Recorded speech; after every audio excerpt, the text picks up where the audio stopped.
Translation and purport by His Divine Grace, A.C. Bhakti Rasamrita Swami Srila Prabhupada. Translation. Some accept him, whereas others do not. Yet everyone is his servant. One who does not accept him, however, will be ruined by his sinful activities. Purport. When a living entity forgets his constitutional position, he prepares himself to be an enjoyer of the material resources.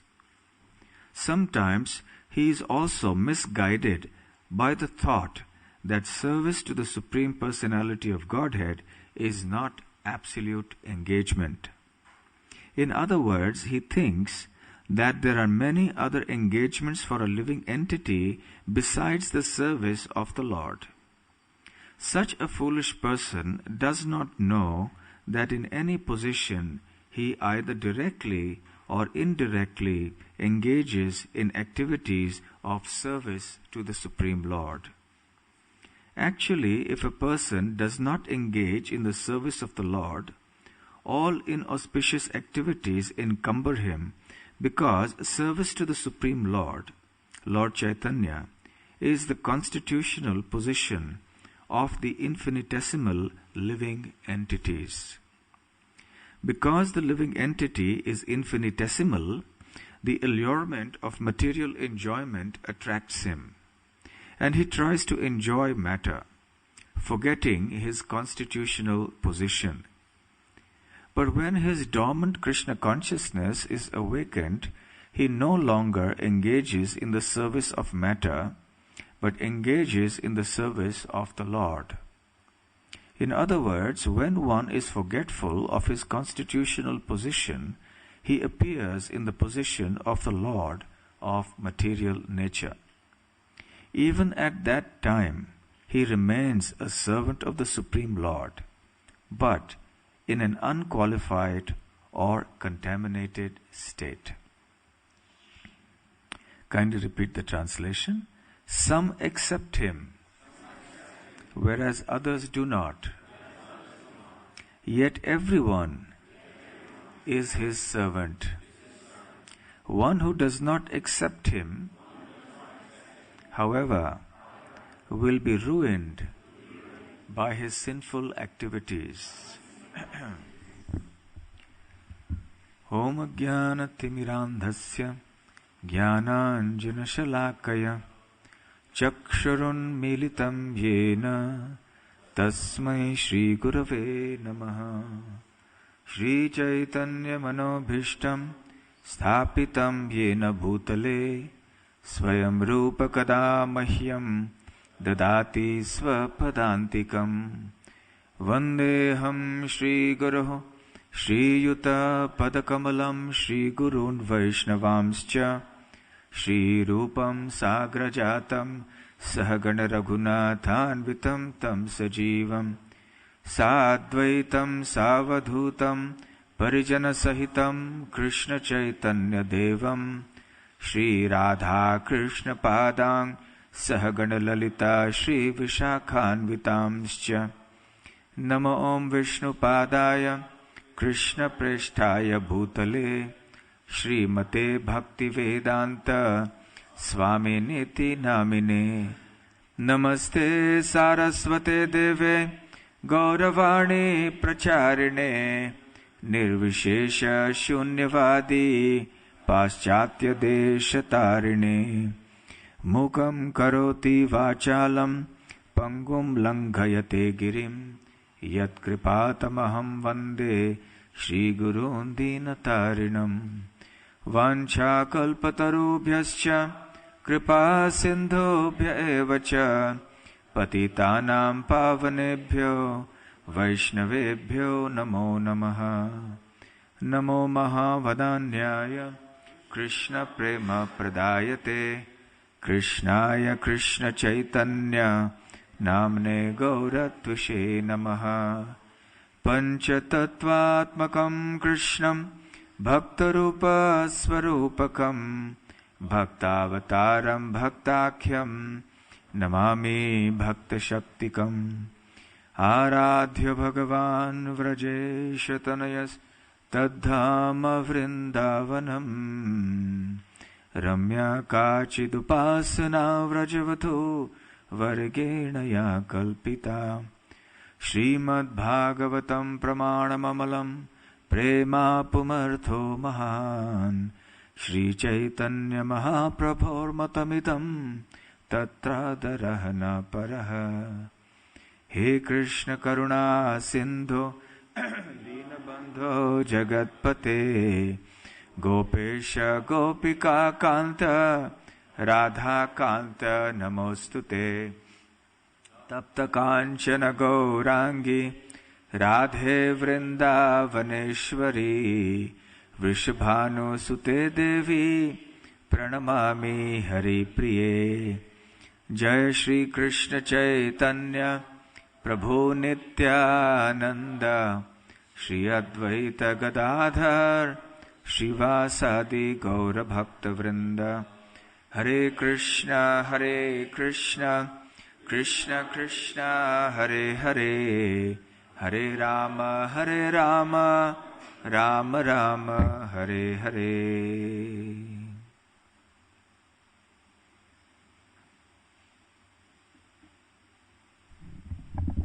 Hare Krishna.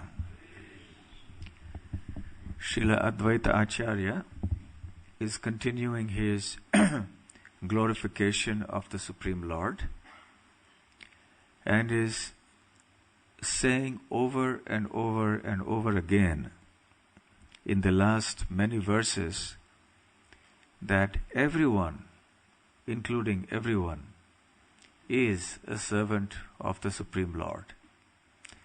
There is no one who is exempt from this most exalted status.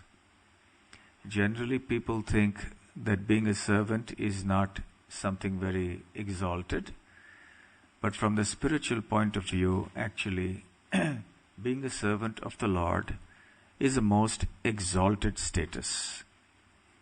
However, due to misuse of one's free will and forgetfulness of the Lord and His position and our constitutional position, we engage in the service of His illusory energy. We come to the material world, or rather we are sent to this material world, and we have to suffer the pangs of material miseries. This material world is like a prison house. Now we know that the prison has very high walls, so it's like a fortress. And the word for fort or fortress in Sanskrit is Durga. And the superintendent of this prison house is Durga. So Durga Devi is also called Maya Devi. And Maya Devi is constantly subjecting the living entities in this material world to the threefold miseries. The Adhyatmika Klesha, the Klesha or sufferings that arise from our own body and mind. Adhibhautika Klesha, the sufferings that arise due to other living entities.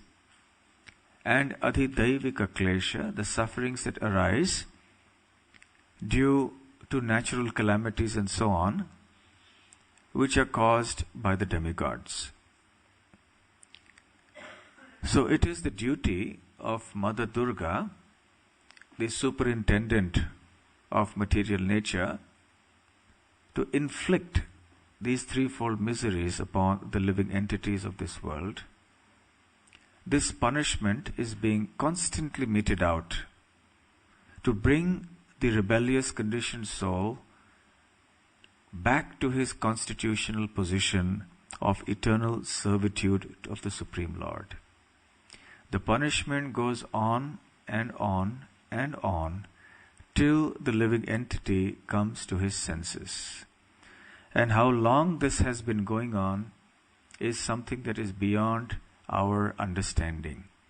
Millions and millions of lives have elapsed and we are still struggling against the stringent laws of material nature. But very kindly, out of His causeless mercy, Krishna has somehow or other brought us to His lotus feet.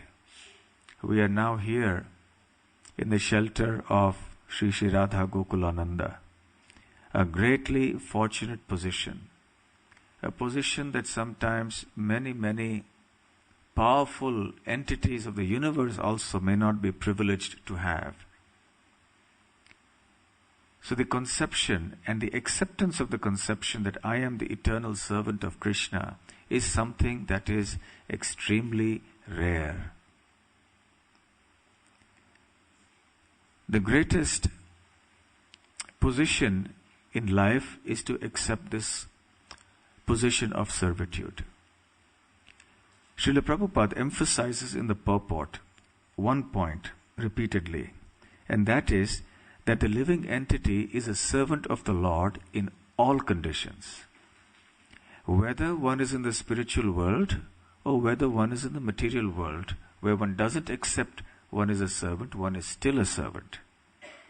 So the important point is whether one accepts or remembers that one is a servant of the Lord or not, one is always a servant and one is always in the position of a servant.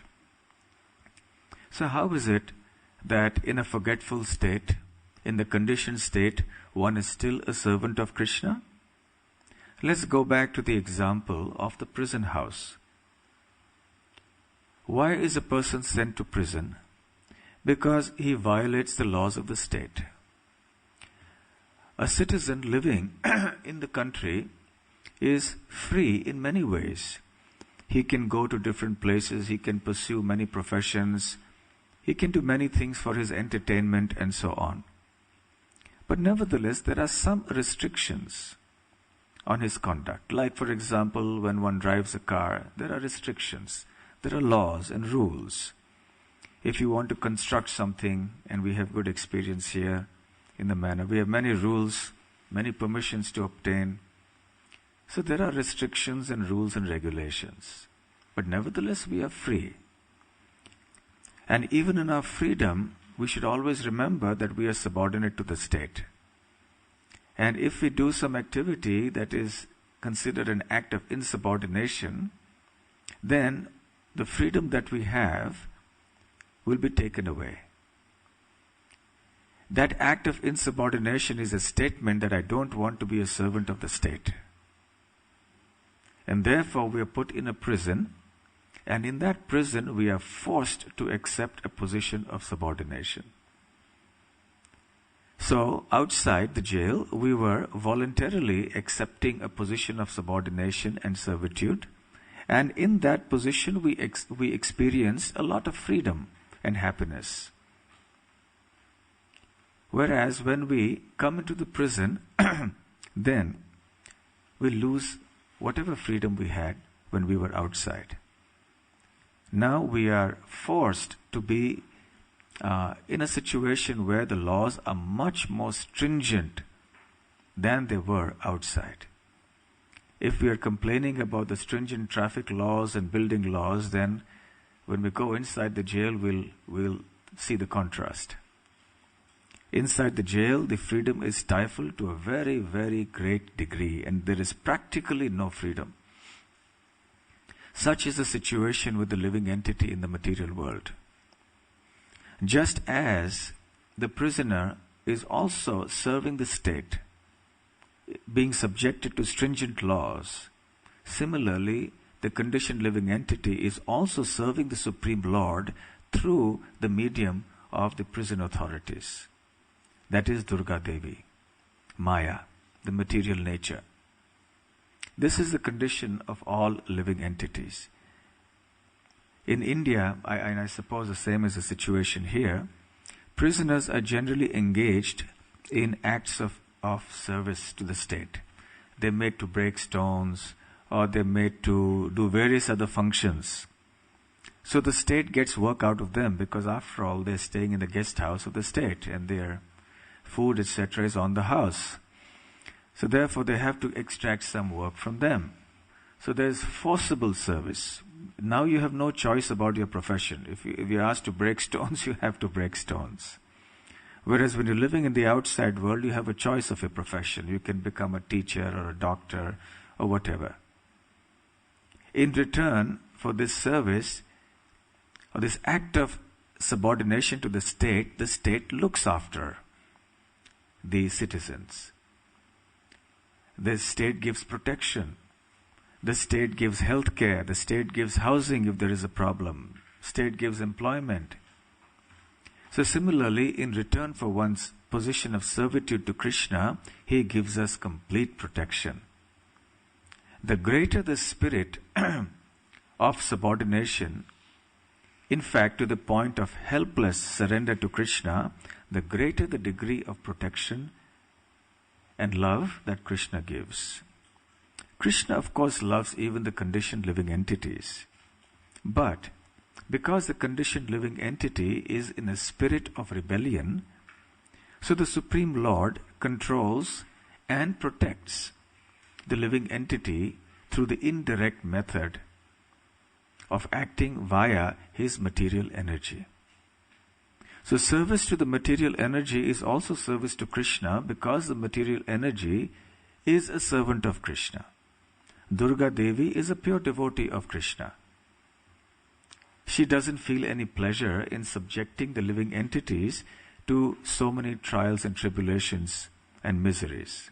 She is just a faithful servant who is doing what she has been asked and expected to do. So we are serving Krishna even as conditioned living entities because we are serving the material energy. But that is not the proper way to serve the Supreme Lord. Krishna has given us the way to serve the Supreme Lord. That is devotional service. We may engage the material energy in the service of the Lord, but not that we engage in the service of the material energy itself. So this is the point that Srila Prabhupada is talking about at length in his purport. And the last line of the purport is, even at that time, Prabhupada is here referring to the time when the soul is conditioned in material nature. Even at that time, he remains a servant of the Supreme Lord, but in an unqualified or contaminated state. So everyone is a servant, whether contaminated or uncontaminated. That's the position. It is only out of tremendous forgetfulness and illusion that one forgets this point.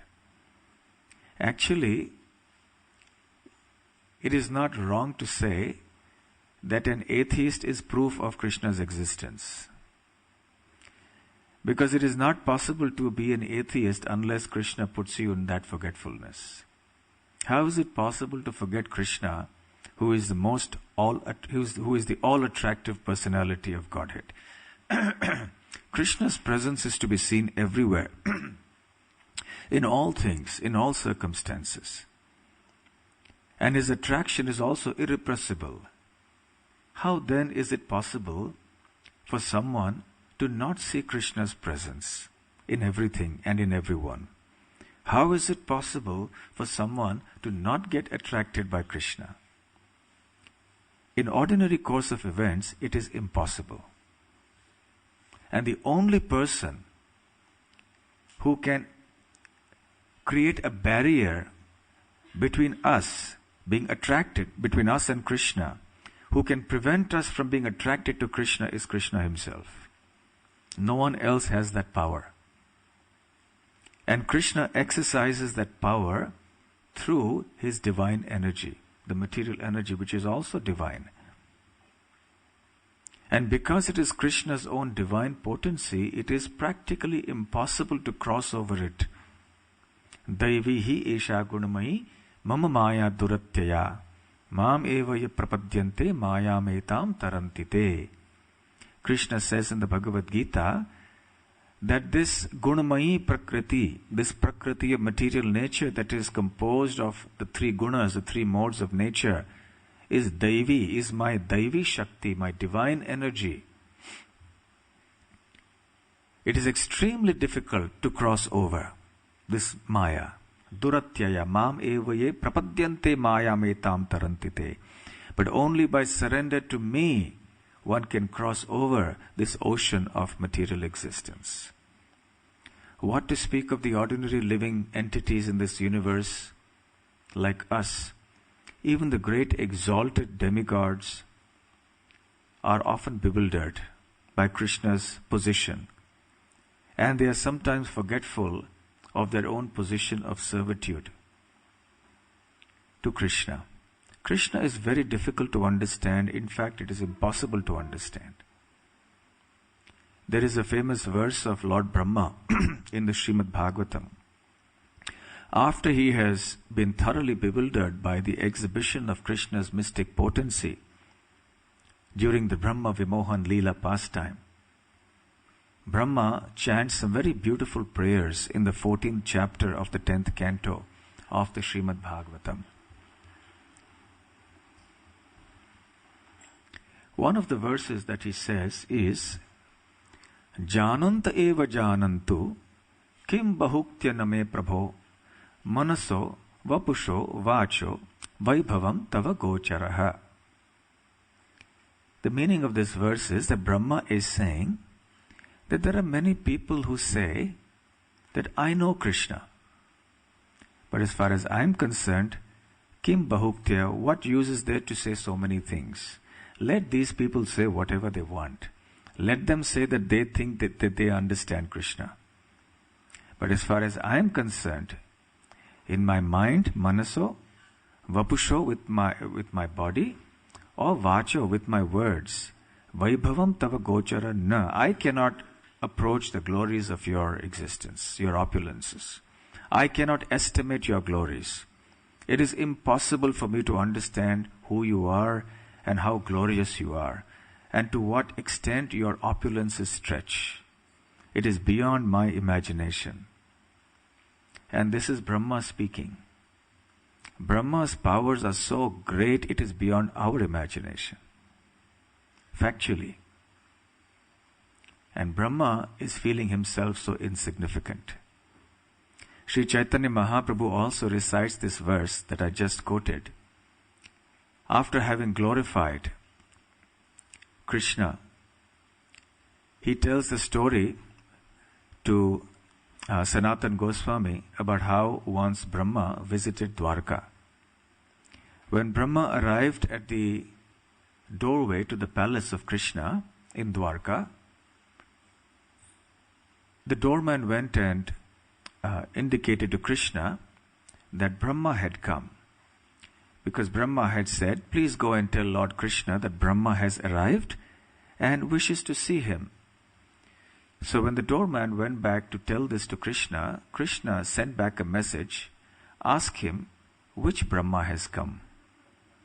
So when the doorman came back to Brahma, he asked him, Krishna is asking which Brahma has come.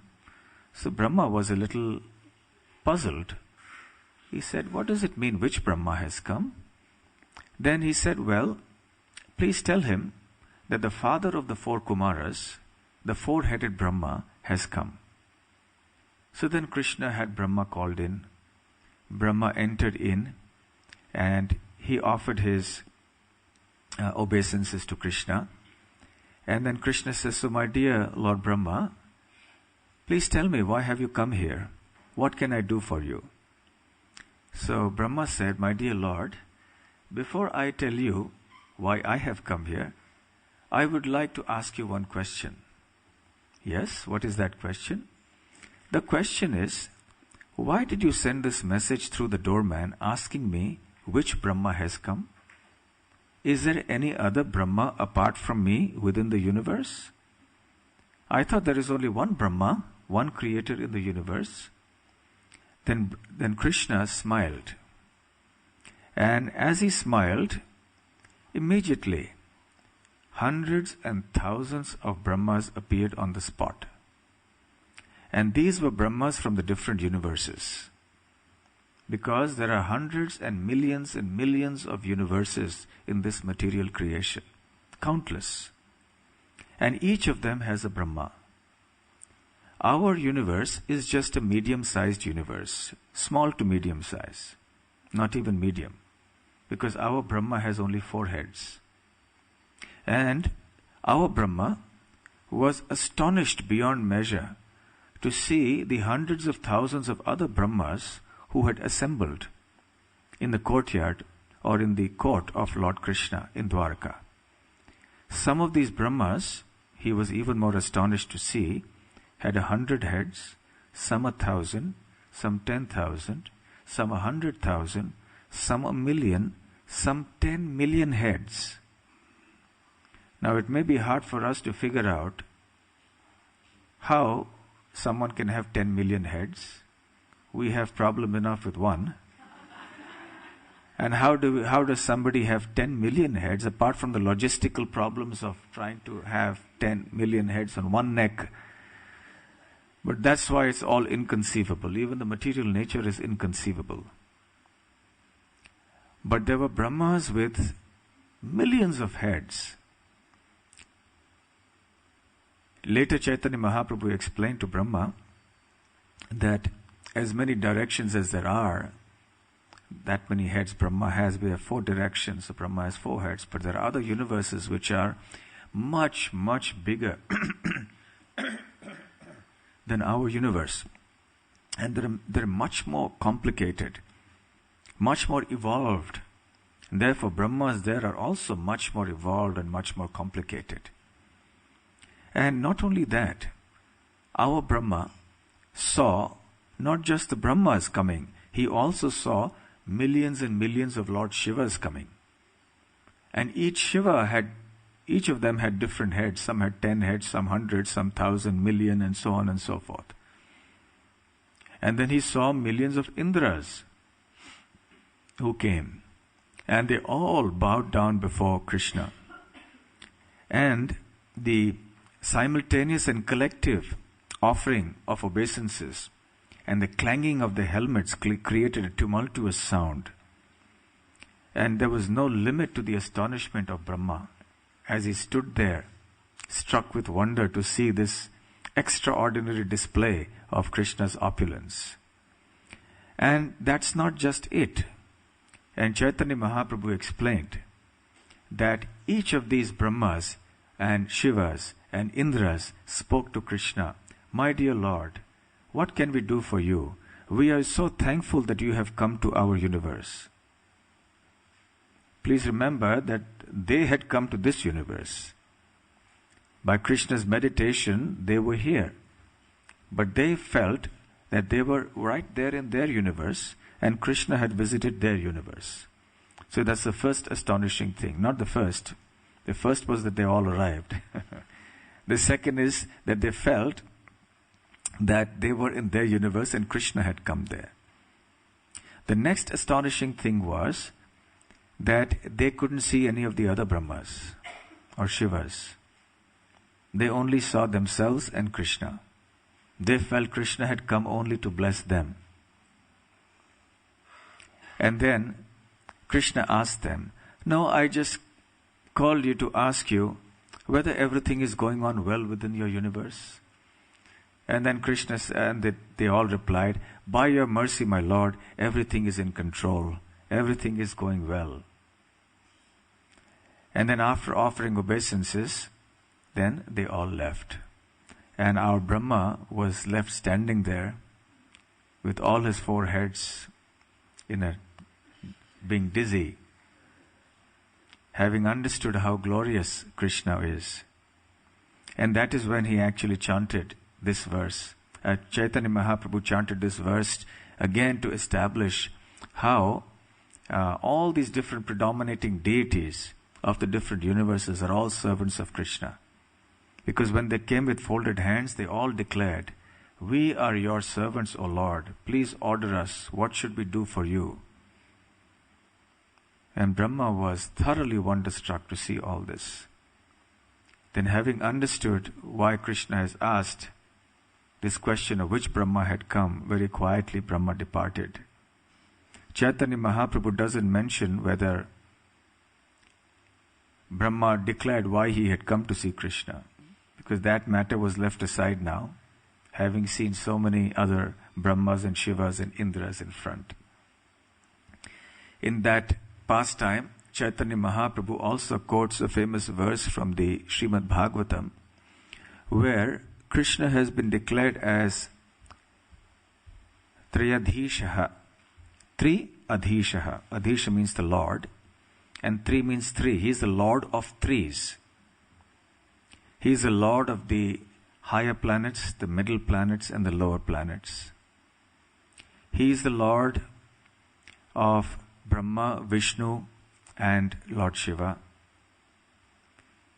He is the Lord of three, which means He is the Lord of the material world, of the Vaikuntha world, and of Goloka Vrindavan.